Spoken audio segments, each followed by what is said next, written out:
While seeking some nostalgia, I decided to revisit and platinum one of my favourite multiplayer games.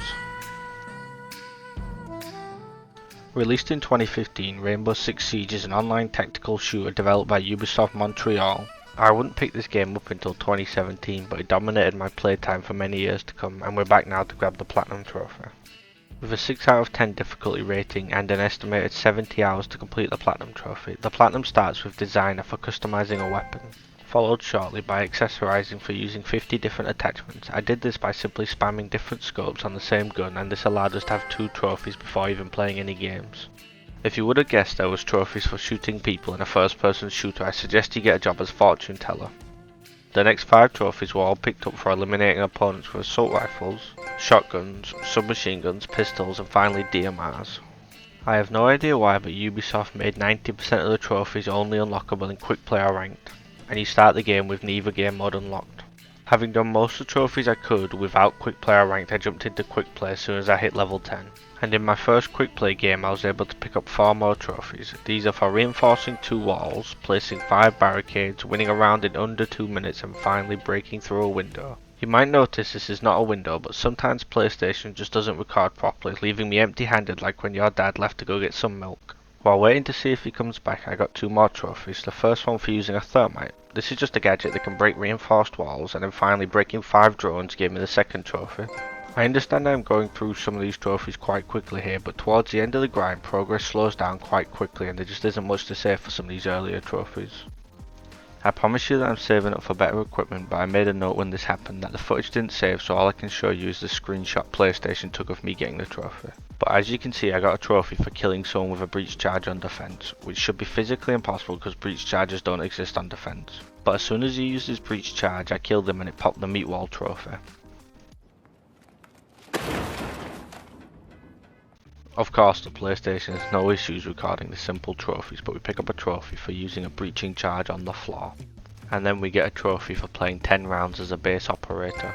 If you're curious, none of these trophies are actually eligible for completion with any of the new characters, and you have to strictly do all of these with the old characters that existed when the game launched.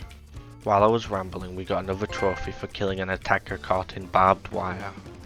And we pick up a 3rd trophy this game for playing 10 rounds as a defender. It's just a shame I got folded like an omelette in this clip. Next I picked up trophies for destroying cameras and collecting 5,000 of the in-game currency renown. And then I managed to get 2 trophies in one. I destroyed 20 gadgets and finished 10 quick play games for 2 more trophies. While playing quick play, I'd been trying to play 10 rounds as each operator to work towards one of the more time consuming trophies. But as a classic Ubisoft move, they removed all the stat trackers, so you have to manually track these things yourself now, sadly. Moving on for now though, there was a trophy for winning 10 quick play matches. This was followed by winning 50 rounds, eliminating 100 enemies and getting 50 headshots. Up next, I had to play 10 rounds as every operator in an organisation. I chose the Russian operators because I was feeling adventurous and wanted to commit some war crimes. I'm joking, please don't make me disappear. Moving on, I had to do what the average FPS player can't do, and I had to win 10 games with friends, so I summoned the legendary BobRig to help me. He regularly streams on Twitch at BobRig342 if you're interested. After eliminating 10 opponents through bullet penetration, progress slowed quite rapidly as most of the easy trophies had been done by now. For a game about planting and defusing the bomb, it took me a long time to actually plant the bomb 10 times in quick play because most rounds end so quickly that you don't even get a chance to. Trophies like this would obviously be easier in ranked, but I still haven't unlocked ranked yet as I wasn't anywhere near the level requirement. Up next were 2 trophies for winning 100 rounds as both defenders and attackers. And then I got 10 nitro cell kills followed by killing 10 enemies while they were blinded. Do you remember when I said Ubisoft removed the ability to track operator stats? Well, for the next trophy I had to play 10 rounds as each original operator. Seems simple, right?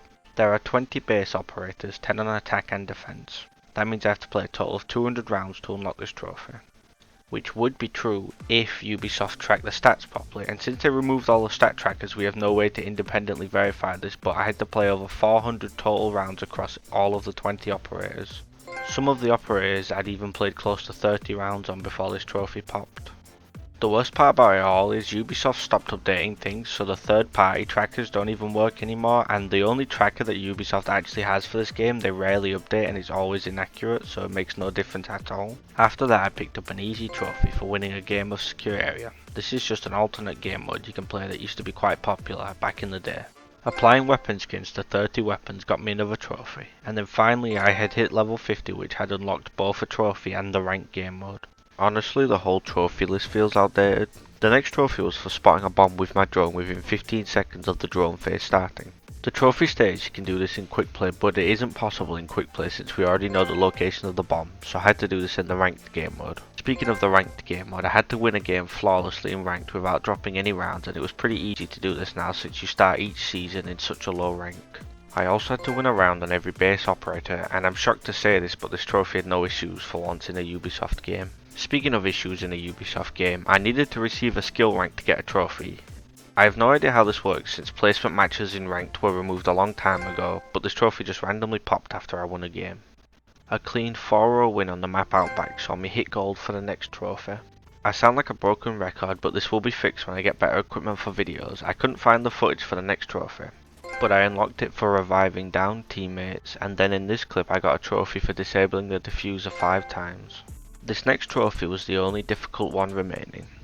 I had to win 5 flawless ranked games, but at this point I was in Emerald rank, so it was very rare that the teams were so mismatched that we would win 4-0, and I wasn't playing in a 5-stack either.